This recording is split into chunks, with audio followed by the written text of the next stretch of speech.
¿Parto nomás o espero así como una pequeña introducción, presentación? Sí, vamos a presentar desde Gustavo, ¿cierto? Quién es el encargado de la Oficina de la Cultura de La Calera, y luego ya te doy la presentación, Rodrigo, y vamos con todo. Ok, Ok. muy buenas tardes. Muchas gracias por la asistencia, que muy buena asistencia. Les damos la más cordial bienvenida en nombre de la Municipalidad de La Calera, la Oficina de Cultura de La Calera y la Universidad de Viña del Mar, a este ciclo, a esta segunda jornada del ciclo de charlas que tenemos preparado para ustedes, Una mirada al universo. Hoy día tenemos a Rodrigo Parra, doctor Rodrigo Parra, que nos va a hablar de radioastronomía. Estamos muy contentos por este convenio que estamos desarrollando. Y nada, pues te dejo, Eduardo, ahí para que tú hagas las presentaciones de Rodrigo oportuno. Gracias, Gustavo. Como les comentábamos recién, este es un trabajo en conjunto que realiza el Departamento de Ciencias Básicas de la Universidad de Viña del Mar junto con la ilustre Municipalidad de La Calera. Y ya en esta segunda charla del ciclo, sin más preámbulos, vamos a ir con el tema radioastronomía, cuyo expositor será Rodrigo Parra, quien es doctor en astrofísica, ingeniero civil electrónico de la Universidad Federico Santa María y actualmente astrónomo del eh, observatorio, cierto, APEX, ubicado en San Pedro de Atacama. Y ahí nos va a contar un poco Rodrigo acerca de su quehacer y espero que disfruten también esta segunda charla. Muchas gracias. Gracias, Rodrigo. Hola, buenas tardes. Gracias, Gustavo y Eduardo. Antes de empezar, quería saber, levanten el dedo si es que me escuchan bien y me ven bien. ¿Sí? Al parecer sí. ¿Sí? Nadie reclama. Perfecto, muchas gracias. Voy a empezar a compartir mis humildes diapositivas. Dame un segundo. Acá están. Ya. ¿Ven mis diapositivas, cierto? Sí. Ya, bueno, bueno, como ya he presentado, Rodrigo Parra, soy astrónomo del Observatorio APEX, que está en San Pedro de Atacama, en el norte. Voy a hablar un poquito más adelante de eso, un poco más de detalle. Quería darle las gracias por invitarme a esta charla, para mí un privilegio. Mauricio me contactó, gran amigo mío, nos conocemos desde que somos unos imberbes, aún más imberbes que ahora, y él me invitó a compartir con ustedes. La foto que eligió ahí para el afiche es un poco antigua, en realidad ahora espero no se hayan defraudado, porque ahora estoy un poco más viejo de lo que aparezco ahí, pero la esencia se mantiene. Eh, ya, pues, vamos. Radioastronomía, bueno, es como, claro, está como de moda, ha salido en las películas. ¿Qué es la radioastronomía? Uno siempre se imagina a los astrónomos como arriba en la punta de un cerro, mirando con una cámara fotográfica gigante, sacando fotos, y en realidad es un poco así, pero eh, la, digamos, la segunda mitad del siglo XX, como bueno, en la guerra, por supuesto, como que se inventaron un montón de aparatos y dispositivos, electrónica en particular, y esa electrónica después se usó para contemplar el cielo. ¿A qué me refiero con eso? Es una frase un poco misteriosa, pero voy a elaborar un poquitín. Acá. Ya. Ahí está a quien podríamos decir que es el primer radioastrónomo de la historia, Karl Jansky, más o menos en 1928. No sé si se ve ahí, está ahí una foto en blanco y negro bien antigua, con un artilugio que él diseñó atrás que se llama el carrusel, merry-go-round. Y él trabajaba para Bell Labs, para el laboratorio que es AT&T, Bell South, una compañía de telecomunicaciones antigua, inventando esta antena para hacer comunicación telegráfica inalámbrica a través del Atlántico entre Europa y Estados Unidos. Entonces él inventó esta antena como para poder mandar las señales de radio de un lado a otro. Y él, no sé, pues, tuvo años haciendo esta cuestión y tenía unos problemas bastante severos con el ruido, porque él, siendo un gran ingeniero, él quería como minimizar el ruido y aprovechar al máximo el canal que él tenía inalámbrico, y tenía mucho ruido, ruido en exceso, que decía, ¿de dónde viene este ruido? No sé, limpiaba los cables, veía los enchufes, no sé, pues, arreglaba, los ajustaba los amplificadores, pero el ruido siempre permanecía. Y sorprendentemente, aún peor, él parecía que este ruido aumentaba y disminuía con el día y la noche. pero después se fijó aún mejor y en realidad no es que aumentaba y disminuía con el día y la noche, sino que aumentaba y disminuía con la hora sideral, que es la hora de las estrellas, que es un poquito más lenta que el día y la noche. Entonces él con esta antena, y bueno, todos los recursos que él tenía, se dedicó a hacer tomar datos, así como una tablita, anotando el nivel de ruido en función de la hora, y hizo este mapa, que está ahí, no sé si lo ven, que es un mapa en 20.5 MHz, que es la frecuencia que ellos estaban tratando de usar para hacer esta telegrafía, y hizo un mapa del nivel de ruido en función de la posición en el cielo, y sorprendentemente esta cuestión calzada con las posiciones conocidas a través del óptico de ciertas fuentes celestiales, como ahí está Casiopea, Signos A, están algunos planetas que aparecen ahí, el Polo Norte y Polo Sur galáctico. Entonces había una correlación entre la hora sideral y también entre la posición de ciertas fuentes celestiales conocidas, y cuando, no sé, pues, cuando justo estas fuentes pasaban por arriba del cielo, como que había un incremento en el ruido que él sentía. Y él publicó esta cuestión ahí en el Proceedings of Institutes of Radio Engineers en 1933, Electrical Disturbances Apparently of Extraterrestrial Origin, con un título bien rimbombante, así como perturbaciones eléctricas aparentemente de origen extraterrestre, lo cual es totalmente cierto porque estas cuestiones no venían de la Tierra, ni del Sol, ni de ningún lado, venían del más allá, por así decirlo. Este paper pasó un poco desapercibido, lo pescó mucho, porque aparte es una revista de ingenieros. O sea, yo soy ingeniero también, pero en esa época, así como los científicos, como que eran más estirados, y como, oh, esta revista, estos ingenieros. Entonces, como que nadie leía esa revista, no era como una revista que se tomara en serio. Y pasó un poco desapercibido. Después, otro personaje, que también en Estados Unidos, pero ya un poco después, en 1944, siguiendo como los pasos de Jansky, que era mucho más joven, Reber construyó ese telescopio en el patio de su casa, que ustedes ven ahí, un telescopio, así, un tremendo telescopio, 160 MHz, y él refinó el mapa que había hecho Jansky, el que está ahí al lado, se ven esos mapas también de la Vía Láctea, de 160 megas, y este paper lo logró publicar en una revista de ciencia, está publicado en el Astrophysical Journal, de hecho, fue como podría decirse que es la primera publicación de radioastronomía en una revista científica, revista de astronomía, Astrophysical Journal número 100, página 279. También pasó un poco desapercibido y continuaban también los astrónomos ópticos, así como con su soberbia, así como que, oh, esto también, qué interesante, esto qué lindo el descubrimiento del caballero este. Y bueno, detrás de esto había ciencia bastante importante. O sea, el artículo de Reber es solamente observacional, él solamente dice, mira, yo veo esto, y hace un mono y presenta lo que él ve con barras de error, una medición científica de tomo y lomo, pero con una pequeña, no había mucho análisis físico o astrofísico, pero era una observación hecha derecha, bien fundada. Bueno, por esa época también, ¿qué pasó? Apareció aquí Chaplin, entonces como que estaba la guerra, entonces como la investigación científica, como que estuvo un poco, digamos, como eh, postergada. Era muy difícil intercambiar conferencias, en esa época no había ni internet, ni email, ni ninguna cuestión, entonces la única forma que tenían los científicos de comunicarse entre ellos era con cartas de papel o leyendo la revista. Entonces, bueno, imagínense ustedes, durante una guerra mundial era sumamente difícil poder colaborar, digamos, o enterarse de las cosas que pasaban en otros lados del mundo.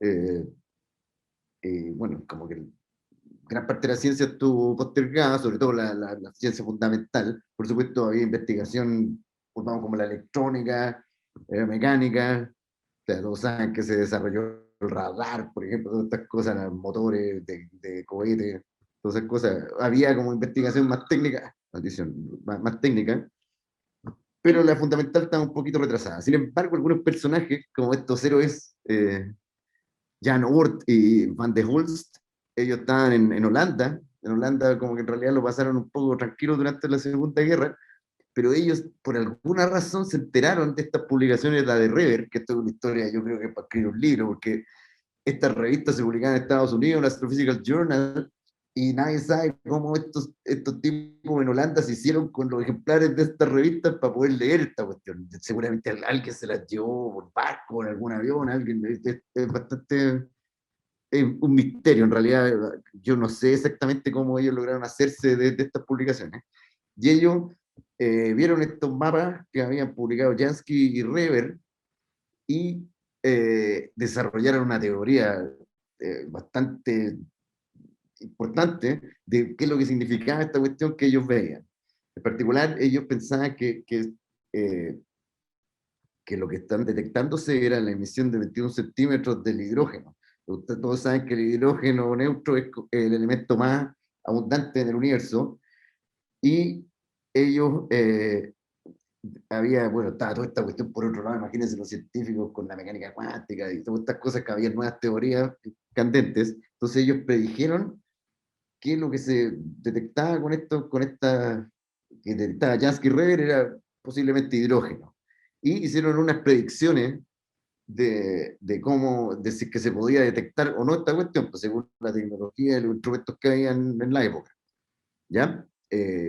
Interesante, o sea, ahí sale Jan Oort, el gran astrónomo Jan Oort, esa foto es muy buena. Jan Oort es el que patentó lo que es la nube de Oort, de donde vienen como todos los asteroides y cometas, y Van de Hulst, bueno, de los 21 centímetros, y él era su estudiante. Ahí está atrás de la foto de Van de Hulst en la bicicleta, está el observatorio de Leiden, el Sterrenwacht, un lugar muy bonito. Yo creo que si ustedes van hoy día ahora, se ve igual el lugar, no ha cambiado casi nada. Yo creo que está ese auto de estar ahí. Las bicicletas siempre están. Bueno, también sucedió que después de la guerra quedaron muchos ingenieros de telecomunicaciones sin trabajo, porque imagínense, estaban todos con los radares así, tratando de detectar los aviones enemigos, o los mismos ingenieros de radar que iban arriba de los aviones para encontrar dónde tirar las bombas. Todas estas personas que eran bastante bien calificados y expertos en el tema de radares, microondas, no tenían mucho trabajo, entonces se dedicaron a hacer experimentos sorprendentes, como por ejemplo hacer rebotar señales de radar en los planetas. Ya hay artículos bien importantes de la época, así, de la primera mitad de los años 50, en los que ellos como que calculaban los periodos de rotación de Venus o de Mercurio, del Sol, la Luna, emisiones de radio, radar. No es lo mismo radio observación en el sentido de observatorio que radar. Radar es cuando tú emites un pulso y lo haces rebotar en un objeto y lo recibes. Estas misiones que yo me refiero son de radar con alta potencia. Afortunadamente usaron todas esas cosas que les sobraron para hacer estas investigaciones interesantes. Y estos mismos personajes lograron construir unos detectores que pudieron montar en telescopios ya, y que finalmente llegó a la observación fundamental de la línea de 21 centímetros, que había sido la predicción de Van de Hulst con Oort, que esto fue en 1951. Y hubo tres grupos en el mundo que estaban tratando de hacer esta cuestión, que era, por supuesto, Oort en Holanda, estaban Purcell en los Estados Unidos, y estaban los australianos también. Eran tres grupos que eran como competidores por hacer esta detección. Y finalmente, bueno, en un ejemplo de camaradería de la época, bueno, todavía se ve un poco en ciencia, no sé si tanto, pero no se acerruchaban tanto el piso, esperaron a que todos tuvieran sus papers listos y los publicaron todos juntos en Nature. Esta cuestión no es que todos detectaron la cuestión el mismo día, sino que hubo meses de diferencia, pero como todos era como fair play, digamos. Y está publicado aquí en septiembre, el 1 de septiembre de 1951, en el volumen 168 de Nature. Clásico, son unas cartas antiguas, no es como los papers modernos, que son a veces también lateros que no se pueden leer, tienen un montón de referencias, tienen como una ecuación y nadie lo entiende. Los papers de esa época eran como realmente unas cartas que como que le escribían: señor editor, nosotros estuvimos trabajando y detectamos, y ponían un monito y se acabó. Y ponían alguna referencia, pero era un poco, ese era como el tono de esa época, que a mí en realidad me gusta un poco más que ahora es un poco árida. No, era un poco más cercano a la literatura.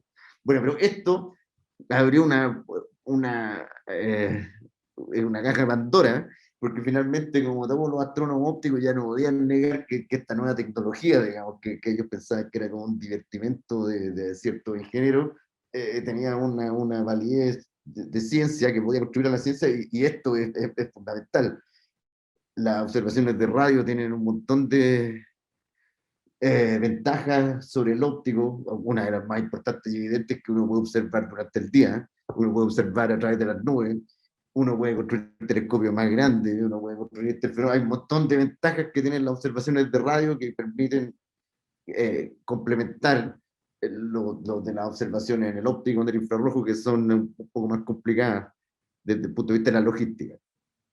Así que este fue como el principio de la radioastronomía, por decirlo, la publicación, la detección de la línea de 21 centímetros. O sea, el primer artículo fue el de Rever, pero este ya como es importante, esto ya es ciencia dura. Esta foto a mí me gusta mucho, yo la vi cuando estaba estudiando radio, y bueno, ahí a la izquierda ustedes ven la típica foto de M82 y M83, M82 la chiquitita arriba y M83 en el óptico, que es como uno las ve en el cielo. Bueno, no es que uno las ve así, pero con un telescopio, una noche clara, uno puede sacar una foto como esa. Y la imagen de la derecha es la misma imagen, pero en 21 centímetros, o sea, observaba la línea 21 centímetros de hidrógeno neutro. Y ustedes pueden ver que la foto de la derecha como que cuenta una historia totalmente distinta que la de la izquierda. Uno ve, en la izquierda uno ve como estos dos cuerpos celestes que están flotando en la tranquilidad del espacio, y uno podría intuir a lo mejor que tienen como una relación entre ellos, pero en la derecha uno puede ver el caos, y uno puede incluso reconstruir como la historia, qué pasó en esto ahí que ni siquiera es visible en el óptico, que es como abajo a la izquierda. Entonces esto claramente está contando la historia de que esto fue como un evento de una interacción entre galaxias, y que bueno, toda esta cuestión sigue como que van un baile y en algún momento estas galaxias van a colapsar y seguramente van a terminar formando una galaxia elíptica como M87. Pero esto también interesante, uno lo puede hacer en radio, porque el hidrógeno atómico neutro es invisible al ojo humano, por así decirlo, y los detectores ópticos uno no lo puede ver. Entonces uno necesita tener detectores de radio para poder hacer imágenes como esa. En particular uno necesita un interferómetro. ¿Qué es un interferómetro? Me preguntarán ustedes. Bueno, voy a hablar con un poquito de radiointerferometría, que aquí este es como es mi especialidad en realidad, mi tesis es de interferometría. Un interferómetro es cuando uno observa con más de un elemento, más de un telescopio, pongámosle, y uno, en vez de observar como uno observa con tus propios ojos, uno detecta como el patrón de interferencia entre las señales que llegan a los distintos telescopios. El más básico es un telescopio interferómetro de dos elementos, que es lo más básico. Y uno, a través de hay un teorema que es muy hermoso, que es Van Sitter-Cernik, ese teorema, conecta la observación de un interferómetro con la transformada de Fourier de la distribución de brillo de la fuente que uno está observando. Entonces, esencialmente un interferómetro permite observar la transformada de Fourier de la imagen en ciertos lugares. No la transformada completa, no tiene como samplear, digamos, es la palabra correcta, como observar algunos pedacitos de esta transformada Fourier, y uno, basándose en modelos y supuestos lógicos, como por ejemplo que la fuente es real en el sentido de que no es un número imaginario, es un número real, o de que la fuente también contiene ciertas propiedades de simetría o de escala, uno puede hacer una inversión de Fourier y obtener una imagen. Entonces, eh, uno haciendo interferómetros cada vez más sofisticados, uno puede ir como tapando, obteniendo más pistas de cómo se ve la imagen. Uno con un interferómetro uno no puede ver directamente la imagen, uno puede intuir. Entonces ahí, en esa secuencia de monos que yo les pongo ahí, está como cada 10 años, está 53 Jenison Dasgupta, que es el primer artículo de interferometría publicado, que observaron la fuente Cygnus A, que también aparecía en el artículo de Jansky, no sé si se acuerdan, el primer mapa que salía aparecía Cygnus, que era una fuente radio media sospechosa. Entonces esa fuente se estudió mucho, y ya en esa época se sospechaba que esta era una fuente doble. que eran dos cosas, no era solo uno, sino que eran dos fuentes de radio que estaban muy juntitas, pero eran imposibles de resolver porque los telescopios hay que tener un telescopio grande para eso. Y Jenison Dasgupta publicaron en el 53 un artículo usando dos telescopios y ese era el modelo que ellos tenían de la fuente, que eran dos cuadrados separados en el cielo. 10 años después, Ryle, que tiene el premio Nobel por su aporte a la interferometría, logró hacer esa otra imagen que está abajo, que un poco confirma el, el, la, el modelo de los anteriores, de Jenison Dasgupta. De hecho, trabajan en el mismo observatorio. Y después Hargreaves y Ryle también metió, australiano, lograron hacer esta otra imagen, esa ya con el VLA, que ese signo ahí se conoce que es como una fuente con esos típicos jets de radio que uno observa por todos lados en la ciencia ficción. Se confirmó el modelo de Jenison, que era súper simple, pero en el fondo contenía la esencia de lo que era esta radiofuente. Ahora, en esos 20 años de diferencia también hubo un montón de física, pasó por debajo del puente y pudieron refinarse, además de las imágenes, se refinaron los modelos físicos de qué es lo que son estos bichos que se observan por todos lados en realidad, no es que esté una cuestión única, esto está por todos lados.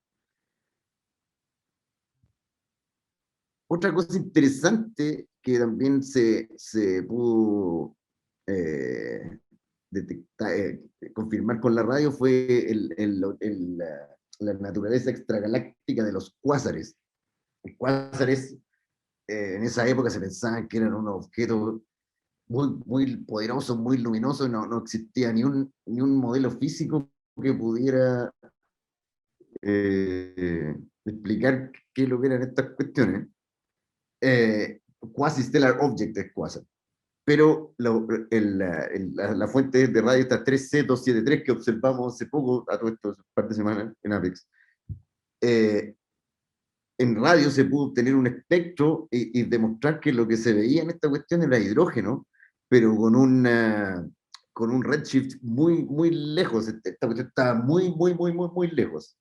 O sea, antes las distancias cosmológicas, en realidad no es cosmológica, pero distancias lejanas, el universo era más chico en la mente de los científicos, pero al descubrirse que estas fuentes efectivamente estaban tan lejos, como que la imagen del universo cambió un poco. Esto estoy hablando del año 60, 63, marzo 63.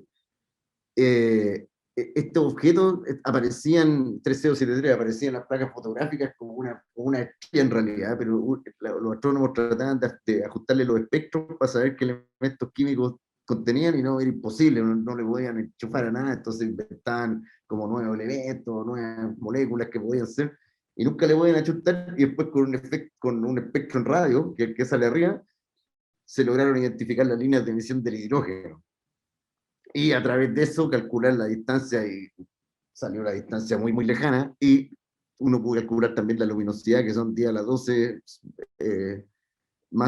luminosidades solares, que es una cuestión muy grande, una galaxia. Otro radioastrónomo importante también con premio Nobel y también Bell Labs, son Wilson y Penzias, que ellos construyeron esa antena tipo cacho, que parece así estos cachos para tomar chicha, así se llama, de hecho, antena tipo Horn, y también la construían con fines de telecomunicaciones, y también, que es casi la misma historia que tenía Jansky, también tenían como un ruido que era más del ruido que ellos habían diseñado, digamos, los receptores y la antena, y también después investigando, justo algunos colegas astrónomos de la vuelta de la esquina por ahí tenían una teoría del ruido de fondo cósmico, y ellos en el fondo lo que estaban escuchando era eso, el ruido de fondo cósmico. Bueno, salió un paper el 65, esta, Astrophysical Journal 142. Vale la pena leer estos artículos, son bien interesantes porque hoy en día a veces uno como que ya da todos estos hechos como por descontado de casi conocimiento popular, pero esto no pasó hace tanto, esto fue en la segunda mitad del siglo XX, y es bien interesante ver cómo fue el origen de estas revoluciones en realidad. Bueno, premio Nobel con radio también, ahí es para leer y no sé, pues, y fascinarse. Más radio, Jocelyn Bell, también su supervisor se ganó el Nobel, ella era la estudiante nomás, pero su supervisor, Hewish, le dieron el Nobel también por el descubrimiento de los púlsares, también radio. Entonces, está ahí con ese, bueno, no era particularmente ese telescopio en el mismo lugar, pero ella tenía un interferómetro que observaban, no era un interferómetro que se apuntaba, sino que observaba el de tránsito, observaba las fuentes que pasaban por arriba nomás. Entonces ella tenía como estas cintas largas de papel que van como de trazadora. Entonces tenía que anotar las horas, que no sé, porque a cierta hora le aparecían como unas rayitas y ella descubrió que existían estas fuentes que oscilaban todos los días. Al principio pensaban que eran de origen como extraterrestre, como otras civilizaciones, pero después también apareció un modelo de cómo se generan son estas objetos en rotación, muy rápido. Eso fue en la misma época que estaba Jimmy. De hecho, estas dos fotos yo creo que fueron tomadas el mismo año. No estoy muy seguro, pero me atrevería a decir que sí. Entonces, imagínense como en esa época, en los 60, había como una revolución en todo orden de cosas. Moléculas, también había estado solamente hablando de hidrógeno, pero la primera detección de una molécula en el espacio, en particular monóxido de carbono, fue el 70, con uno de mis telescopios favoritos. También no fue hace mucho, uno se pone a pensar, el 70 fue recién, y uno, no sé, pues ahora no sé, uno da por descontado que el espacio está lleno de moléculas y la observamos y calculamos masa, como uno puede calcular las atmósferas de otros planetas y detectar agua en otros planetas, pero la primera molécula que se detectó en el espacio fue el 70 nomás, fue recién. Muy, muy interesante. Y bueno, el efecto Sunyaev-Seldovich, esto ya más cercano a la cosmología, también como parte viene el ruido fondo cósmico, ya refinando estas observaciones de fondo cósmico, está el efecto Sunyaev-Seldovich aquí, bueno, puse solamente esta imagen del 84, pero no me acuerdo de qué año es el WMAP, que es como esta típica imagen que siempre muestran como de colores, con la asimetría, y ahora ya vamos con la segunda o tercera derivada de este tipo de ciencia. Ya bueno, esos eran como unos pequeños samples de ciencias que yo les quería mostrar de la importancia de la radioastronomía en la segunda mitad del siglo XX. Ya, bueno, 84, digamos, segunda mitad del siglo XX. Ahora voy a hacer un pequeño quiebre y voy a hacer ya, un quiebre, me voy a pasar un poco más a hablar de lo que hago yo en el cerro, y para eso quiero partir con fotos de mis telescopios favoritos. Ese es uno de mis telescopios favoritos, que es el telescopio es el Metro, en Effelsberg, que es una bestia telescopio. Ahí, no sé si logran apreciar la magnitud de esta cuestión. El plato tiene 100 metros y se mueve a todos lados, o sea, esa cuestión gira completo y apunta, cambia la elevación, es un telescopio hermoso. Uno cuando lo observa acá desde la sala de control moverse es realmente impresionante. Y aún sigue operativo, este telescopio tiene 50 años ya, o tal vez más, y fue construido para durar para siempre, como eran las cosas antes. Y bueno, cuando los telescopios son tan buenos, es un poco lo que pasa en la silla también, que los telescopios que hacían en los años 60, 70 eran tan buenos que todavía están y todavía se usan, porque uno les va cambiando los instrumentos. ¿No? En vez de tener placas fotográficas, después le pusieron CCD, en vez de tener CCD ahora le tienen espectrógrafo, y uno les va cambiando el backend, que se llama, pero la óptica, el frontend es de tal calidad que uno puede seguir usándolo. Es como un auto antiguo que uno le va cambiando el motor, o no sé, pues le puede poner un motor eléctrico a un escarabajo antiguo y el escarabajo va a seguir funcionando, no se va a hacer mal. Después está este otro telescopio que también es un favorito, el VLA, que es como bien fotogénico en realidad, que sale en las películas, interferómetro hecho y derecho. Este es con el que hicieron la imagen que le mostré antes de Cygnus A. Muy bonito, este está montado sobre líneas de tren, y tiene un 26 kilómetros de footprint, también es grande. Ahí está en la configuración compacta, pero estas cuestiones se mueven, se tiran, y al final uno tiene que ir desde un avión para poder observarlo en toda su magnitud. Después aquí nos acercamos un poquito más, es el telescopio CEST, que está en la silla, que es el primer observatorio submilimétrico que hubo en el hemisferio sur. Y es una lástima que ahora está abandonado. De hecho, esa foto no vende hace mucho tiempo, pero el telescopio es hermoso, aparte hermoso. no sé, o sea, el hemisferio sur contiene un montón de fuentes que en el norte no tienen. De hecho, el centro galáctico pasa por el sur, bueno, por el norte también se ve, pero transita muy abajo. Aquí nosotros tenemos centro galáctico, transita por arriba nosotros, el cenit. Entonces, con este telescopio se hicieron unos mapas del centro galáctico en varias moléculas, en CO, en CS, que son, hasta el día de hoy, son referencias. Este telescopio es de los 90. Y ahí está abandonado algún día, ojalá pueda reírse.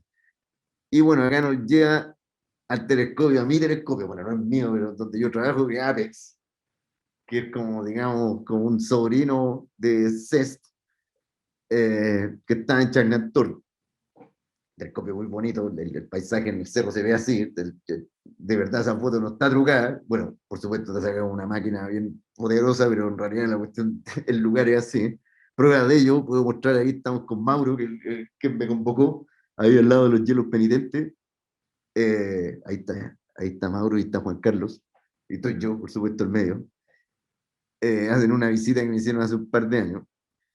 Y bueno, este telescopio es un telescopio de 12 metros y tiene una superficie que es muy precisa. O sea, este plato que ustedes ven ahí, que ustedes ven que está hecho así como unas piezas cuadradas, pero nosotros lo afinamos y lo dejamos con una precisión de 10, 11 micrones, ¿ya? O sea, el error que tiene esta superficie es del orden de los 10, 15 micrones. Ahí en referencia a la derecha aparece una foto de un pelo y aparece un palito de que lo que son 10 micrones. O sea, es una antena de 12 metros que nosotros tenemos así totalmente lícita. Para hacer eso tenemos que cada cierto tiempo ir a apretarle unos tornillitos. No sé si logran ver. Bueno, ahí no sé, más adelante se va a ver. Tenemos que ir a apretarle unos tornillitos y es como afinar un instrumento en realidad.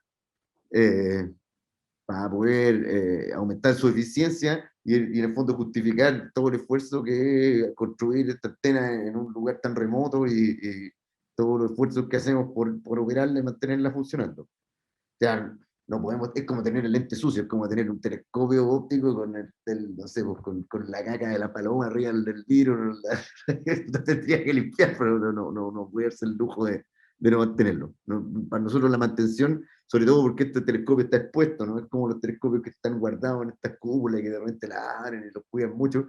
Esta cuestión está afuera a merced de los elementos, entonces hay que cuidarlo y hay que hacerle sus cariñitos para que se mantenga funcionando. Ustedes se preguntarán por qué tiene que estar tan arriba y por qué tiene que estar siempre arriba del cerro y por qué no están arriba del mar, así, perdón, a nivel del mar con la playita, uno puede ver los telescopios. Bueno, porque la atmósfera es como una cortina que nos tapa todas las emisiones que vienen de afuera. De hecho, nos protege, no filtra el ultravioleta y todas las radiaciones que podrían ser nocivas para nosotros y nos protege, gracias a eso estamos aquí en realidad, pero también no nos permite observar ciertas longitudes de onda, entonces la atmósfera es transparente al visible, como se ve ahí en ese arcoíris que pasa directamente en la luz del sol que nos llega y que hace crecer a las plantas y toda la cuestión. Pero existen otras frecuencias que son muy interesantes desde la perspectiva de los fenómenos astrofísicos que nosotros no podemos ver. Entonces, o tenemos que lanzar satélites al espacio, como en el caso del infrarrojo, o ultravioleta también, o tenemos que, cuando es muy difícil hacer eso, hay que irse lo más alto posible arriba de un cerro, que en este caso es Chagnantor. Chagnantor es un cerro muy especial para la observación submilimétrica porque es muy alto, son 5.000 metros, y además el vapor de agua es muy poco, estar cerca del desierto más seco del mundo hace que la atmósfera contenga muy poca agua. El agua es lo que nosotros no es como esta cortina opaca que no absorbe las emisiones, como el microondas. Entonces nosotros tenemos que estar en un lugar donde no haya agua. Y ahí ese mono que yo les muestro ahí es un gráfico de la transmisión en función de la frecuencia para distintos bueno, ahí está, no, para 0.1 milímetros de vapor de agua, perdón, que es la curva azul. Entonces, nosotros tenemos ventanas del 80% de transmisión más o menos en la ventana de 660 gigas, y aquí en la ventana de 880 gigas podemos llegar también a tener 80% de transmisión, y aquí en la ventana de terahertz, 50%. En estas condiciones excepcionales de 0,1 milímetros de vapor de agua.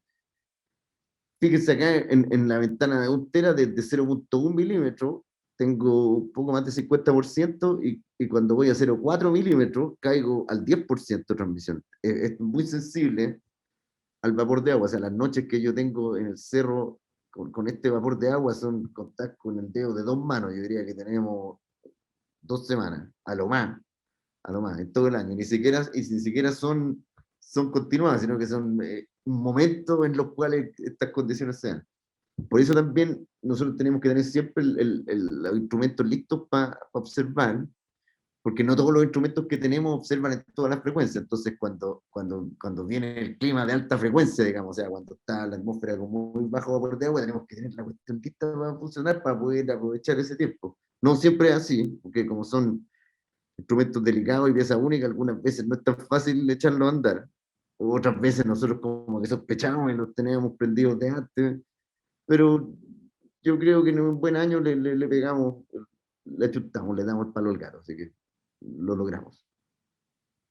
Y aquí les voy a mostrar también unos highlights de lo que hemos hecho últimamente. Me gusta siempre mostrar esta imagen, que es de la nebulosa cabeza de caballo, que seguramente todos lo han visto en los libros. Y bueno, está en el óptico en el lado derecho, bueno, en el fondo en realidad una foto. Y bueno, la nebulosa cabeza de caballo es como polvo, en contra de un fondo de estrella y polvo iluminado. Entonces, por eso se ve ese contraste así. No es que ahí hay un hoyo donde no hay estrella, eso es como algo que nos está tapando, eso está entre el fondo y nosotros. Muchas veces uno ve estas fotos y uno se confunde, porque por ejemplo acá hay estrellas que están por delante, por ejemplo esa que está ahí o esta, están por delante de la cabeza de caballo, no están por detrás. Algunas veces uno se pierde cuando ve estas imágenes y cuesta entender la tridimensionalidad de los objetos. Bueno, pero en el lado izquierdo, en azul, en la escala de colores azul, es la imagen que hicimos nosotros con la boca, que es nuestro volómetro, bueno, que lo acabamos de sacar, de 850 micrones. Entonces, uno puede ver como el interior de esta cuestión, ¿no? Yo con la boca no veo ni las estrellas, ni no veo eh, ni el polvo. Bueno, sí, el polvo veo el polvo que está frío en realidad. Entonces, es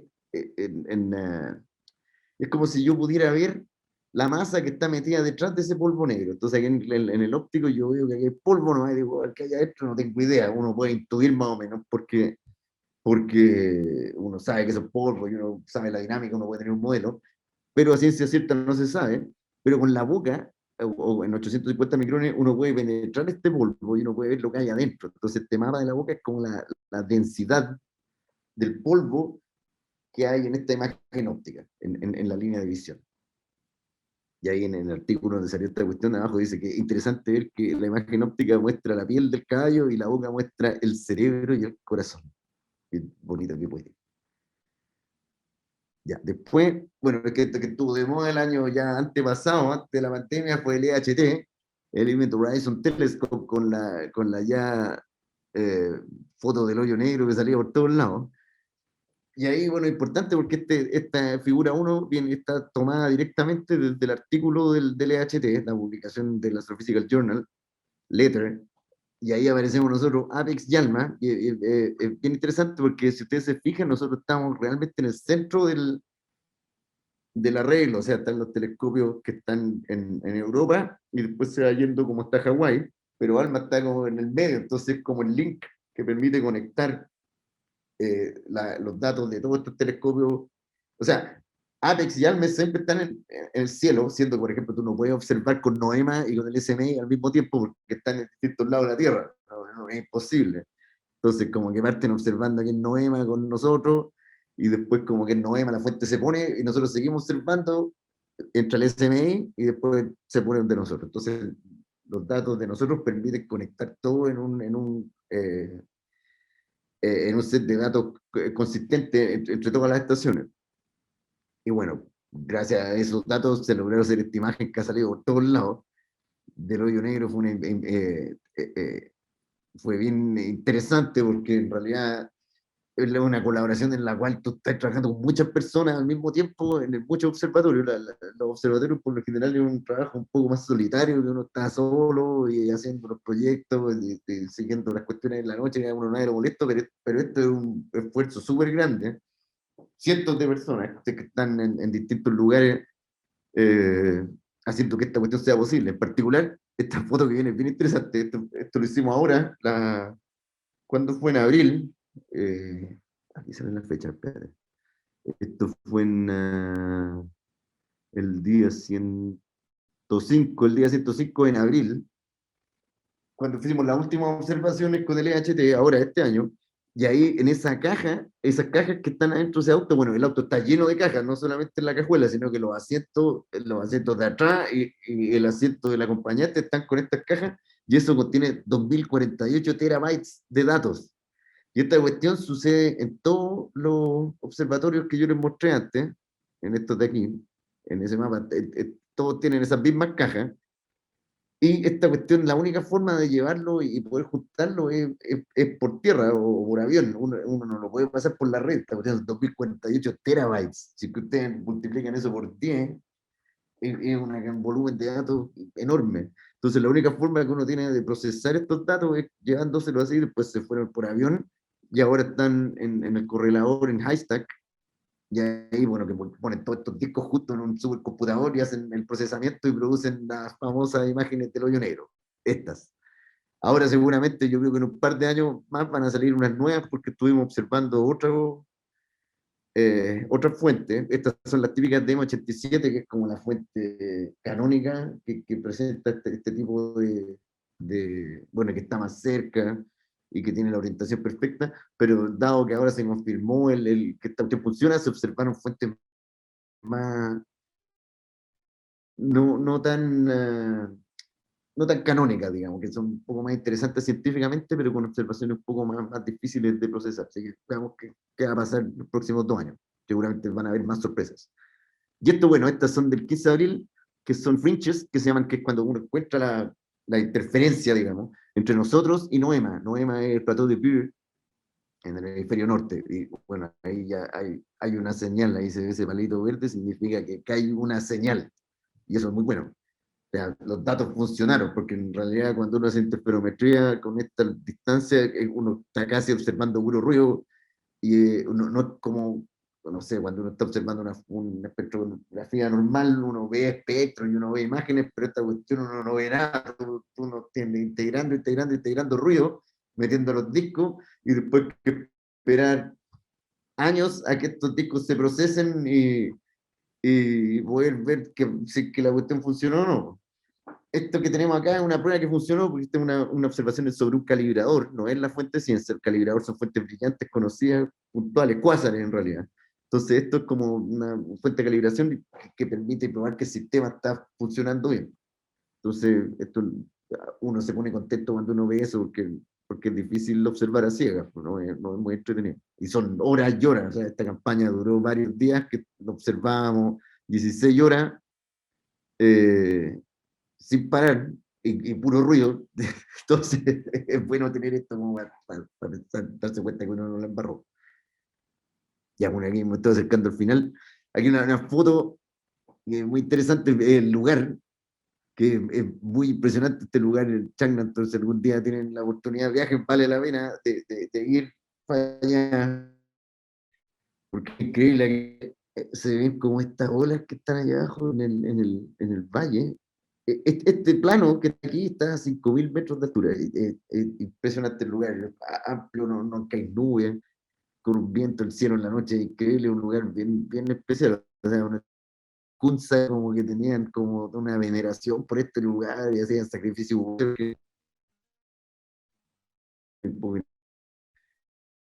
Es un lugar increíble, y ahora hay muchísimos proyectos, no solamente ALMA, bueno, estamos nosotros, hay un montón de telescopios japoneses, hay telescopios americanos, está el telescopio que trajeron del Polo Sur. Entonces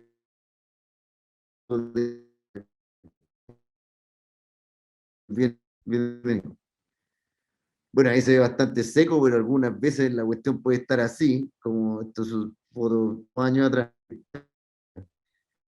Claro, y uno tiene que, no sé, pues a veces que tenemos que ir a trabajar después que desde la tormenta aparece la calma, ustedes se fijan, en el cielo no hay ninguna nube, o sea, no lo tenía que yo, entonces lo que hay que hacer es echar a andar el telescopio nuevo, nosotros observar entonces tenemos que ir a limpiar, sacar la nieve, hacer mantención y algunas veces nos encontramos como con la nieve y tenemos que entrar ahí, tirar pala nomás a 5.000 metros, que se nos encargo, pero es un buen ejercicio.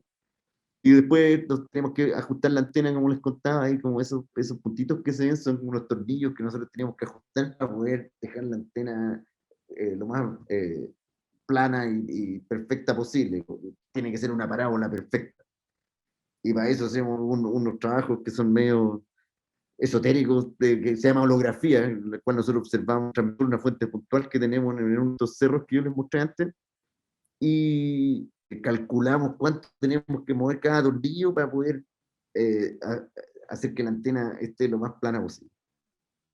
Y bueno, y en eso me la he llevado estos últimos años, hemos cerrado durante el año de la pandemia, que ya no recuerdo cuál es. En realidad nosotros nunca llegamos a cerrar, las observaciones bien restringidas, observábamos un ratito, hacíamos observaciones técnicas, de repente nevaba, después no podíamos hacer mucho. Pero ahora ya a partir de septiembre, octubre empezamos a observar de forma sistemática y estoy muy contento de saber que pronto, yo creo que a fin de mes ya vamos a volver a empezar a observar 16 horas diarias y después, no sé, pues, vamos a volver un momento a las 24 horas, ya que ahora está todo como que se están reactivando todas las redes. Lo único que nosotros no podemos dar el lujo de observar es por los viajes, las cuarentenas, y de repente, no sé, el caso que tengamos un accidente, tenemos que tener redes de apoyo. Y ahora, como todo eso se está normalizando, yo creo que pronto volveremos a observar 24 horas. Así que veamos qué sucede. Y aquí les dejo la última foto para terminar. Ahí ya un poco aburrido, estábamos cruzando la calle ahí en el cruce de fauna silvestre en Chagnator. Ahí, cuando ustedes van a Chagnator, se van a encontrar con esa fauna, si es que van. Y gracias por escucharme. Gracias. Muchas gracias a ti, Rodrigo. La verdad es No sé que si me escucharon en realidad. no sé si todos quedaron con la misma sensación que quedé yo, por lo menos, pero estaba muy entusiasmado escuchando tu exposición. La verdad es que tu cercanía y la forma de exponer los contenidos genera que contenidos tan intensos como este se sientan súper cercanos y se logren comprender de mejor manera. Así es que tenemos muchos agradecimientos acá en el chat y tenemos también algunas consultas. No sé Sí, si te sí, parece que las espera, voy a... déjame parar la cuestión porque esto Dale. siempre me confunde, no entiendo cómo dejar de compartir. A lo mejor tú me podés quitar eso, Ah, tal ya, vez más yo te lo fácil. saco. Ah, no, aquí dice stop share. Ahí está. Ya, Ahí genial. está, lo encontré. Voy Sí, a por supuesto. compartir ahí un fondo general. Ya. Y vamos partiendo con las preguntas. A ver. La primera pregunta la realiza Pablo Rivero.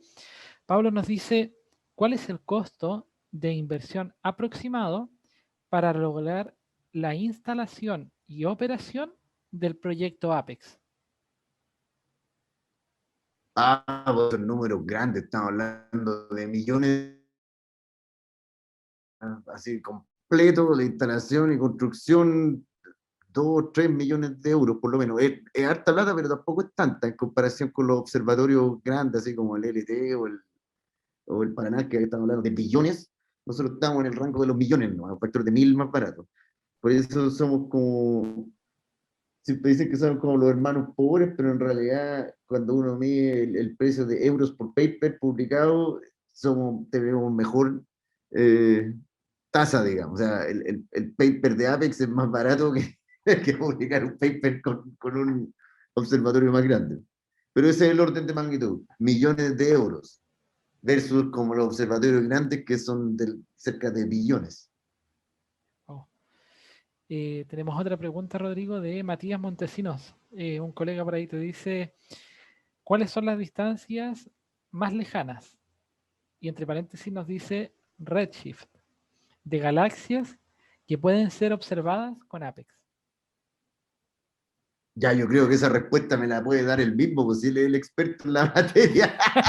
No sé qué. Estaba abriendo tema de Hemos conversación observado ahí el hasta Matías. Redshift 7, Claro, hemos estado observando hasta Redshift 7 y tenemos una detección por ahí del volúmetro que nosotros nosotros no tenemos, nosotros no medimos el redshift, pero la detectamos, con la boca detectamos en 10, creo, no me acuerdo si era 9 o 10, y después esta fuente la observaron con ALMA y pudieron medir el redshift con carbono 1. Pero esos son los más lejanos, en realidad ese no es nuestro nicho en realidad, nosotros nos dedicamos más a hacer como observaciones galácticas de moléculas en la Vía Láctea. Y claro, con los volúmetros de repente hacemos estos blind surveys y observamos catálogos como los del South Pole Telescope, o de repente también hemos hecho estos del Hubble Deep Field, y hacemos como integración en ciego y ahí aparecen en el ruido, aparecen una de estas cuestiones, pero nosotros con los volúmetros no podemos medir las mediciones directas que tenemos de Torino, siempre se ven bastante ruidosas. Yo he visto espectros de Redshift 7, y lo he visto, lo he observado yo con integraciones, no sé, de 50 horas, pero son difíciles y siempre hay que confirmarlas después. Por lo general, se hacen estas observaciones como plataforma para después pedir tiempo en ALMA, que el tiempo de ALMA es mucho más difícil y competitivo de obtener. Entonces vienen los científicos y tienen como una detección y la usan como evidencia para poder que les den tiempo en ALMA, y con ALMA las confirman. Pero es como estamos en ese borde, digamos. No es nuestro, insisto, no es nuestro nicho, porque esas observaciones de heterodinas de alto redshift tardan muchísimas, muchísimas horas, o sea, cientos de horas en algunos casos, y nosotros estamos más dedicados como a hacer mapas de más cercanas. Ajá. Entonces no es mucho lo que hace en ese tipo de ciencia. Fíjate que tenemos otra pregunta, Rodrigo, de Mauricio, ¿cierto? Mauricio nos dice, ¿cuánto tiempo de vida tiene Apex? Y nos pregunta si habrá algún proyecto que lo reemplace. Buena pregunta, Mauro. Bueno, Apex, nosotros pasamos hace poco por un proceso de refurbishing completo de la antena, de los motores y los sistemas periféricos. Entonces la antena está en súper buena condición para operar, yo diría, no sé, por lo menos unos 5 o 6 más. De hecho, la última extensión que tuvimos es hasta el 2025, que ya tenemos fondos para operar hasta el 2025, y de ahí, de ese horizonte en adelante, en realidad no sé qué irá a suceder. Nadie sabe, en realidad, estos telescopios de repente se acaban y se acaban, ¿no? ¿Ah? Y existe un reemplazo, pero todavía está en la mesa de dibujo, que es el AT-LAST, que es una colaboración europea para construir un telescopio submilimétrico, pero más grande, como no recuerdo si eran 40 o 50 metros.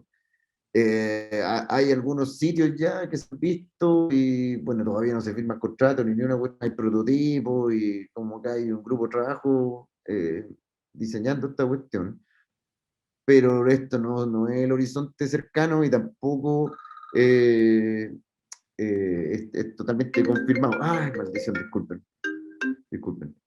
Eh, pero sí, existe esa idea de hacer el Atlas, el telescopio grande, y sería una pena que no se construyera, porque es súper importante mantener las observaciones submilimétricas del hemisferio sur, pero el hemisferio sur es mejor que el hemisferio norte.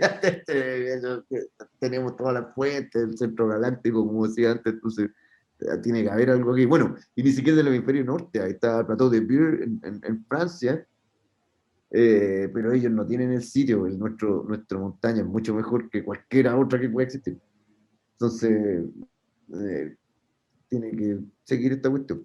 Sí, ¿Cierto? Las bondades del norte de Chile, tanto en cielos como en estructuras, ¿cierto? Aporta muchísimo más. claro, sí, Fíjate, sí. Rodrigo, que tenemos la pregunta de Patricio Milla. Nos dice, ¿cuántas horas tienes derecho a trabajar en el radiotelescopio? Claro, seguro a los turnos que se van pactando, ¿cierto? De observación. Ya no, mira, nosotros trabajamos en lo que se llama modo servicio. Yo, más que tener derecho a trabajar, tengo que trabajar, tengo que ir a trabajar. Y el modo servicio significa que nosotros,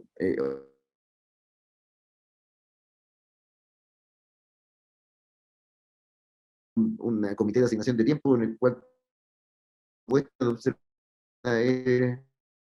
es ranqueada, y se le asigna tiempo, una cantidad de horas en el cielo, y nosotros observamos las propuestas que nos llegan. Si yo quiero observar con el telescopio mi ciencia, tengo que mandar una propuesta. Yo no puedo agarrar el telescopio y observar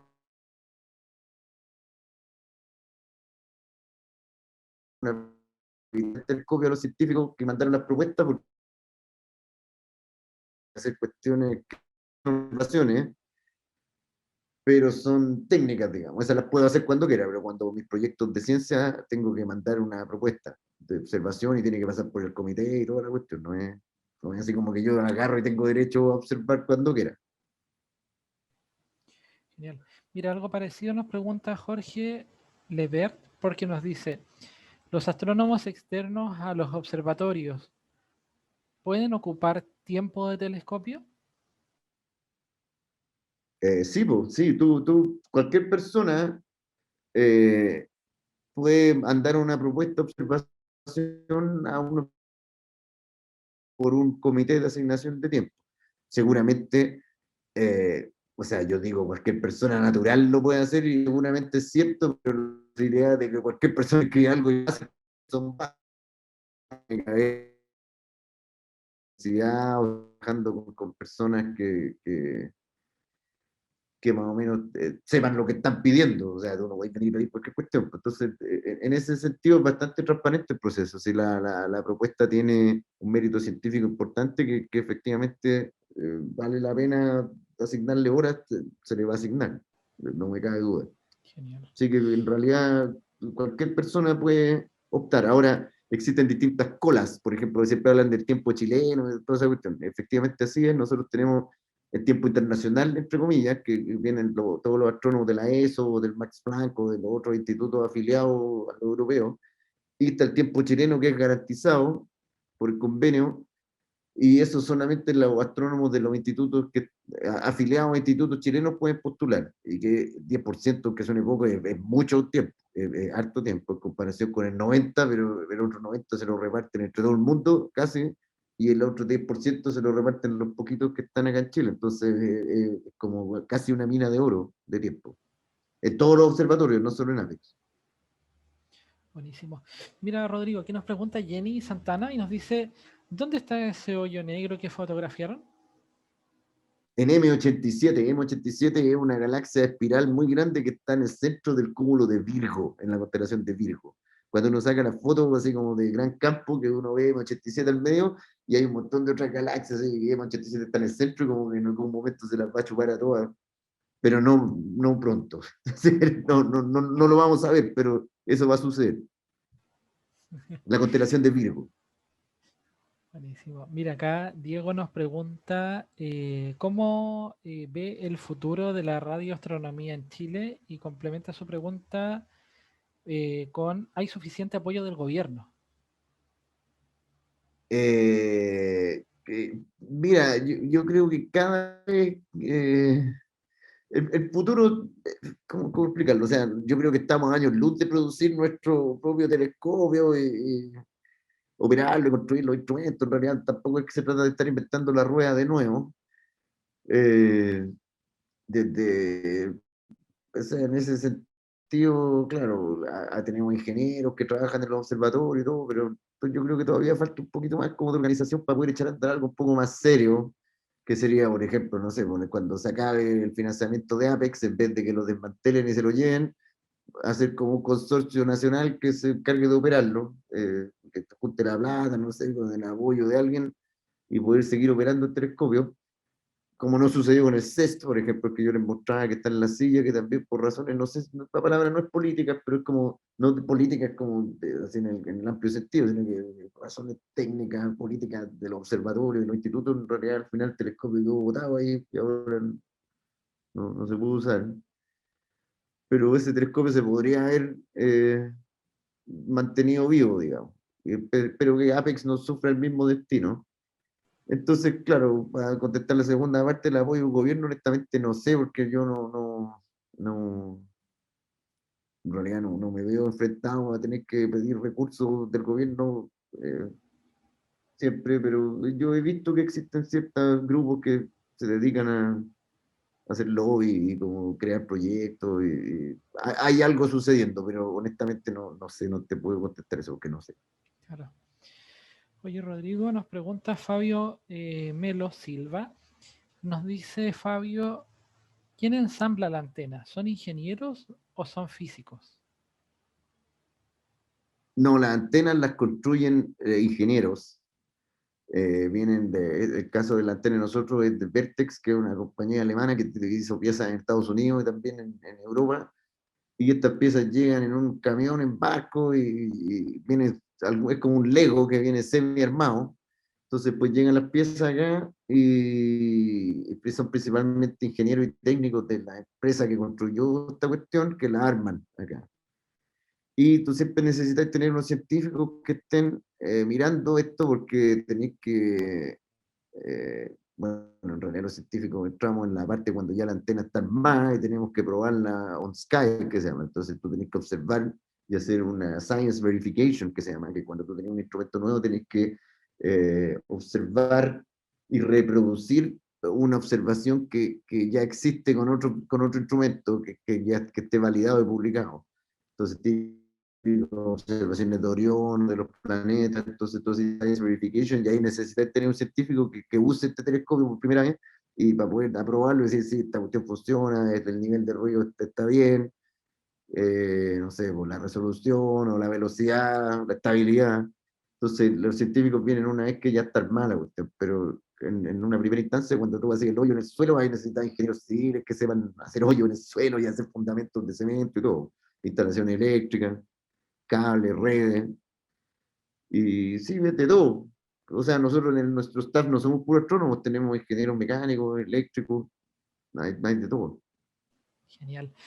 Mira, Rodrigo, nos pregunta Claudio Arenas, ¿cuáles son los desafíos a corto y a largo plazo de la radioastronomía y de Apex? Creo que un poco nos contaste, ¿cierto?, respecto a los desafíos de lo que estábamos aumentando las horas de observación hoy día y lograr imágenes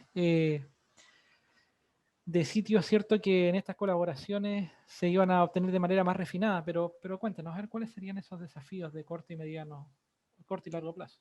Sí, es que son muchos, o sea, así como el gran desafío de la radioastronomía, como que no podría contestar esa respuesta porque como que no es tan así, o sea, nosotros en particular que queremos volver a observar, maximizar nuestra hora en el cielo, ya como yéndonos un poco más de ciencia, nos gustaría poder usar, bueno, mi telescopio de nicho súper chico, poder usar nuestros instrumentos nuevos que tenemos, porque nos han llegado dos instrumentos nuevos que estamos probando y comisionando, que es la palabra, que nos van a permitir observar más rápido. Entonces, como observaciones que antes se las podíamos hacer en un par de semanas, ahora seguramente las vamos a poder hacer en un par de días, por ejemplo. Entonces, poder como acelerar nuestros pipelines y nuestra forma de entregar los datos al usuario final y como optimizar eso es como así, como una meta así como de segundo orden, digamos. Y las metas de primer orden, que no sé, pues son un fondo con las que tienen alma, que la astronomía submilimétrica más que radioastronomía. Es como, no sé, pues, va a ser como estas imágenes de las atmósferas de los planetas extrasolares, seguir detectando planetas extrasolares. En particular, toda esta cuestión de la química es importante porque con los interferómetros como ALMA, tú podís efectivamente detectar componentes químicos en planetas que están fuera del sistema solar, y eso es increíble, eso es realmente increíble, o sea, igual hay que tomárselo con una pizca de sal, porque de repente yo he visto que aparecen en el diario, así como descubren planetas igual a la Tierra, y aparecen unas fotos así de la Tierra, así con palmeras, y la cuestión no es así, o sea, cuando uno encuentra agua en otro planeta es una observación muy difícil, y la cuestión se ve como un espectro que tiene como la forma que podría tener alguien que observara la Tierra desde esa misma distancia, pero se hace, o sea, detecciones son reales. Entonces yo creo que va un poco por ese lado, como que toma punta para allá, como lo extrasolar, el mismo LT, una de las misiones fundamentales es poder hacer la foto de un sistema solar, de un planeta en otro sistema solar, es como el objetivo. Entonces como que toma punta un poco para ese lado, como los Genial. desafíos de Oye, la Rodrigo, astronomía en general. ajá, perdón, y con esta última pregunta ya cerramos. Es una pregunta doble entre Gabriela y Sonia. Le agradecemos, por supuesto, a los demás por sus preguntas también. Y Gabriela nos dice, ¿cómo es su día adentro del observatorio? Hablando de los días, nos dice Gabriela, sin pandemia. Y Sonia te pregunta también, ¿cómo crees que se debería insertar la astronomía en el mundo escolar y cómo los centros de observatorios podrían apoyar aquí en Chile? Y te agradece, por supuesto, ambas por tu presentación. Discúlpame, podría ir, tuve como un glitch en la primera parte de la pregunta. La primera Sí, pregunta como que, sí, por la favor, primera, disculpa. mira, la Gabriela nos dice cómo es su día dentro del observatorio. Y la Gabriela nos pide que, claro, por supuesto, un día sin pandemia. Ya. No, el día del observatorio es muy entretenido, lo pasamos bastante bien, como pudiste ver en algunas de las fotos que mostré, pero ¿cómo se dice? En operación normal, sin pandemia, siempre hay un astrónomo y hay 3 operadores, y tenemos astrónomos visitantes, entonces podemos observar las 24 horas, porque los operadores están en turnos de 8 horas, entonces no para la cuestión. Y el astrónomo me tengo que encargar de que los datos estén funcionando bien, o de repente fijarse bien que las cosas que estamos observando son correctas, que exactamente se está observando lo que pidió el dueño de la propuesta. Algunas veces se encuentran errores, entonces algunas cuestiones hay que reobservar y ver cómo contamos el tiempo que se gastó. Es como un poco administrativo, pero también entretenido, porque uno está ahí trabajando con este instrumento que es único. Y también es súper entretenido porque en realidad lo pasamos bastante bien, estamos un poco encerrados ahí en el cerro, como una pequeña familia, como un tipo reality show, pero nos queremos harto, lo pasamos bien, y bueno, cuando vienen las visitas también nos conocemos, tenemos amigos de todos lados que vienen para acá, y siempre es muy entretenido, el lugar es hermoso también, o sea, siempre es bueno estar en el desierto después de estar en Santiago. Bueno, y lamentablemente yo vivo en Santiago, pero siempre es terrible tener que volver a Santiago después de estar en el desierto con la tranquilidad y el aire puro y el cielo y las estrellas. Entonces, uno lo pasa bien en el observatorio. Es realmente un buen trabajo. A veces cansan un poco los viajes, pero después al final, cuando uno está aburrido de los viajes, después uno se da cuenta que en realidad vale la pena hacer el viaje y estar en el observatorio. Eh, Se pasa bien, hace bien para el alma. Genial. Y bueno, en relación en los colegios, bueno, yo cuando era chico, yo iba al colegio, yo no me acuerdo haber estudiado astronomía, con suerte me mostraron unas fotos así de los anillos de Saturno, como salía en el libro, pero ahora yo mismo, yo he hecho hartas clases así online, siempre me contactan mis vecinos, no sé, en el colegio donde dan mi hijo, yo siempre voy a hacer clases, y yo veo que al parecer la astronomía es como parte de los programas ahora, que es como bastante más presente que antes. Ha habido como toda una campaña, bueno, fue el Año Internacional de la Astronomía, y a partir de ahí como que se lanzó la cuestión. Ya han habido harta iniciativa, me acuerdo, el proyecto Eratosthenes fue ese que medían la curvatura en la Tierra, no me acuerdo, con la sombra, los palitos, fue en todo Chile. Y luego yo creo que sospecho que está bien, o sea, yo no sé cómo, si lo mejoraría o no, pero es bueno que haya, que se enseñe más y que se tome un poco más en serio la cuestión, pues, que la educación es el pilar fundamental de la sociedad, y en realidad, no sé, pues ya basta de leer el horóscopo. Ese es como mi mensaje. Perdón por ser tanta gente. Espero que el aprender astronomía en el colegio contribuya con eso. Buenísimo, Rodrigo. Te agradecemos mucho. Te agradecemos mucho también, por supuesto, a los asistentes, a la radio VM, que en este momento está transmitiendo también en vivo Oh, esta segunda charla, ¿cierto? Así es que tenemos, igual que en la primera charla, esta participación. Y para finalizar, además de agradecerte nuevamente, Rodrigo, quería ofrecer a los asistentes que enciendan sus cámaras, quienes están dispuestos a hacerlo, para poder registrar una imagen de su participación de manera completamente voluntaria. Les voy a dar ahí unos segundos para que las puedan encender y luego cuento hasta 3 para la foto. para hacer una. Sí, ahí dejamos un registro, ¿cierto? Y después también ellos mismos se empapan de las publicaciones. Por supuesto, tú también te las reenviamos. Alfredo también se llevó la suya. Ah, ya. Ya, muchachos, vamos entonces a la una. Creo que vamos a sacar dos porque tenemos dos pantallas. Así es que vamos con la primera a la una, a las dos y a las tres. Buenísimo. Vamos con la siguiente.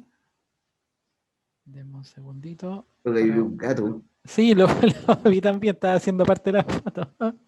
Vamos con la siguiente pantalla a la una, a las dos y a las tres. Ahí va.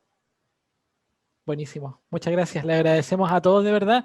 Y la verdad es que Los voy a seguir un poco mareando, ¿cierto? Con información porque vamos la siguiente semana con nuestra tercera charla. Así es que les agradecemos su participación y espero que nos veamos también el próximo jueves. Gracias, Rodrigo. Un abrazo. Gracias a ustedes. Pásenlo bien, Gracias, muchachos. Rodrigo. Cuídense. Gracias, Gracias. Rodrigo. Chao, chao. Gracias, Rodrigo, que estés muy bien. Chao. Igual Gracias. a ustedes. Chao, chao.